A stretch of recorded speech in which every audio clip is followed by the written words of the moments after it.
Is Friday, February 5th, 2016, and this rant will be on Russia winning Syria for al-Assad.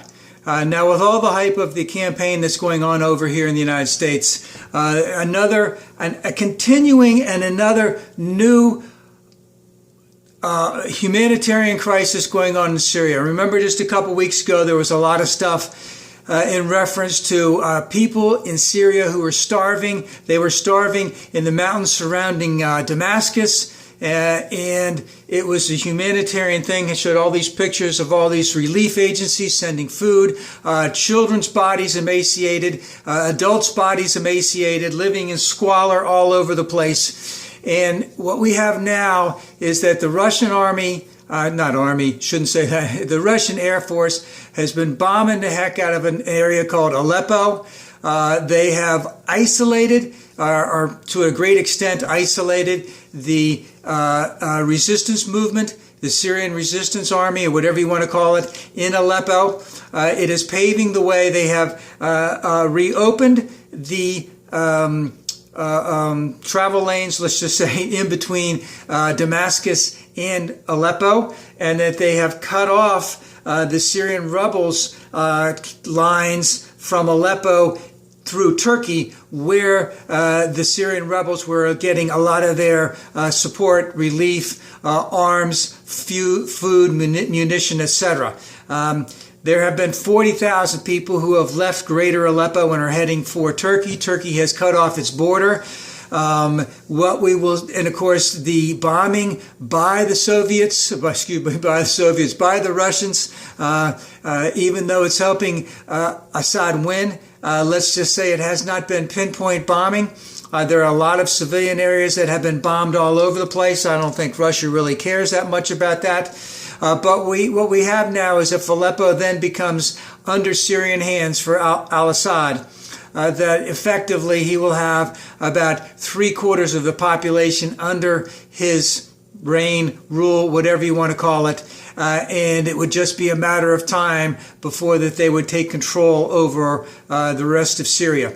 Now, there's a lot of stuff going on in there, and it's too complicated to talk about too much. But remember, you got the Saudis who want to go in there. They want to fight against ISIL. They really don't want to fight against ISIL. They just want to have a presence in there so that when all the land is reclaimed by Syria, they have some type of say to protect their portion of the Sunni population in that area. You got the Iranians that are in there that are bringing in help from the Afghanis to fight in Syria so that they can get their say in what goes on in the greater distribution of what Syria is going to become if it continues in this manner, where the Syrian government will possibly be able to take back all of the major cities there. Again, so the Syrian resistance is in a lot of trouble. And can they get relief from the United States and all of its allies?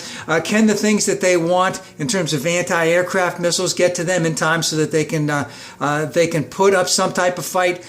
Don't necessarily see that happening. And you have the Turks, or Turkey, who want to protect what they have. They want to get their Turkmen out of there. They still want to go against the Kurds. The Kurds want to carve out some type of niche in northern Syria because they are native to northern Syria. So we have the Saudis, we have the Iranians, we have the Turks, we have the Kurds, we have the rebels, we have al-Assad and the Syrian government, so to speak. We got ISIL, we got Al-Qaeda. We got refugees all over the place, not only all over Europe, but they're all over Lebanon, they're all over Jordan, and they're all over areas of Syria, and especially in Turkey. So we have a humanitarian crisis that's going on all over the place. And of course, we're watching Trump dish out his happy horse shit. But this civil war has been going on for over 4 years. There have been atrocities committed all over the place. A lot of it has been by the Syrian army. Our friends on the Republican side have blamed Obama for all this stuff. I remember Billy O'Reilly said that, well, he was talking mostly about ISIL, ISIS, Daesh, But remember, you can't just go into northern Iraq and eradicate Daesh. You'd have to hold the land. And of course, if you couldn't hold the land, they're going to get resupplied in through Syria anyway. Would you actually go into Syria? Would you violate their airspace? All kinds of stuff. So the Republicans haven't been saying much about this, but let's remember at least one important thing. After the Civil War broke out, there was basically virtually nothing that the Obama administration could have done outside of bringing troops on the ground that may have been able to, let's just say,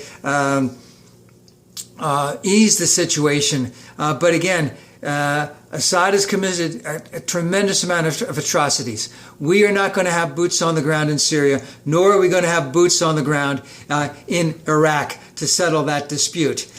There are so many parties and so many factions in there.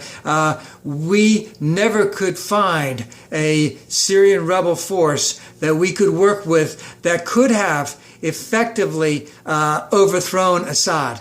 So we may have Assad still in there, controlling the entire population, and their best buddy is going to be Putin, who doesn't really care who he bombs, doesn't really care who he hurts, as long as he can maintain, his relationship with Assad and have the air base that they have there, and also have that the port in the Mediterranean Sea, which is also what we want there. And what was said before in terms of, hey, this whole thing, ISIL, ISIS, Daesh, is Syria, Iraq, Kurds, Turks, Saudis, Iranians, etc.